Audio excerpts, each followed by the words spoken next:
Friends, good afternoon. இன்றைக்கி நம்ம செய்ய போகிறது மட்டன் குழம்பு. எப்படி செய்யலான்னு பார்க்கலாமா? நான் ஆல்ரெடி மட்டனை இஞ்சி பூண்டு பேஸ்ட் மஞ்சத்தூள் போட்டு அவிச்சு வச்சுட்டேன். அடுத்தது நம்ம தாளிப்பு பார்க்கலாம். எண்ணெய் ஊற்றிட்டேன். நான்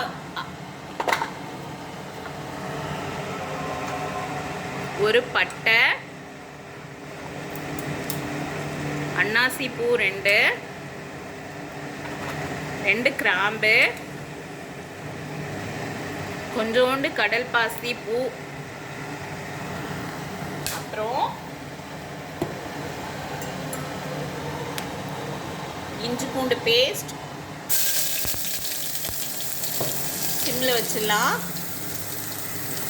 கருவேப்பிலை,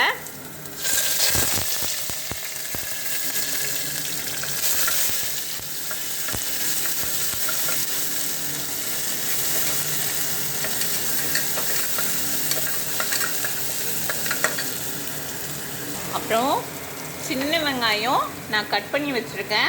ஒரே ஒரு பல்லாரி சேர்த்துருக்கேன். எனக்கு சின்ன வெங்காயம் போட்டு செய்கிறது தான் ரொம்ப பிடிக்கும். அதனால் நான் சின்ன வெங்காயம் போட்டிருக்கேன். உங்களுக்கு வேணுன்னா பல்லாரி சேர்த்துக்குங்க. நான் ஒரே ஒரு பல்லாரி தான் சேர்த்துருக்கேன்.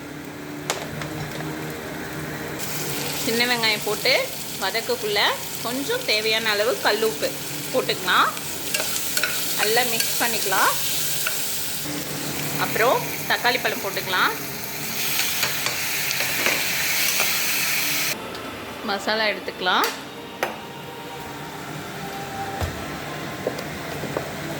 எப்போதுமே நான் வீட்டில் அரைச்ச தூள் தான் செய்வேன்னு சொல்லியிருக்கேன் இல்லையா ஆல்ரெடி பழைய வீடியோலாம்.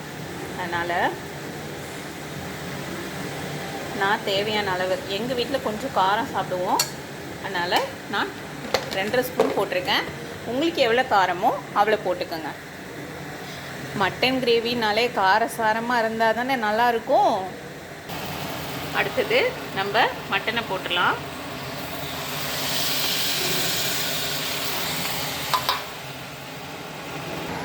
க்ளோஸ் பண்ணிவிட்டு ஒரு 2 விசில் விட்டுடலாம். சாரி ஃப்ரெண்ட்ஸ், நான் ஒரு கையால் தான் எல்லாம் செய்கிறேன்னா, என்கிட்ட கேமரா இல்லை, அதனால் நான் மொபைலில் தான் வீடியோ ஷூட் பண்ணிகிட்ருக்கேன். எதுனாலனா இதால் 1 ஸ்பூன் போட்டுட்டேன் ஃப்ரெண்ட்ஸ். 1 ஸ்பூன் பெருஞ்சீரகம், 1/2 டீஸ்பூன் ஜீரகம், 1 டீஸ்பூன் மிளகு போட்டிருக்கேன். இதை தேங்காயோடு சேர்த்து 2 முந்திரி போட்டு அரைச்சிட்டு வந்துடலாம். அரைச்சி விழுது போட்டாச்சு ஃப்ரெண்ட்ஸ். மட்டன் குழம்பு ரெடி. வாங்க சாப்பிடலாம். பாய். நெக்ஸ்ட் வீடியோவில் பார்க்கலாம்.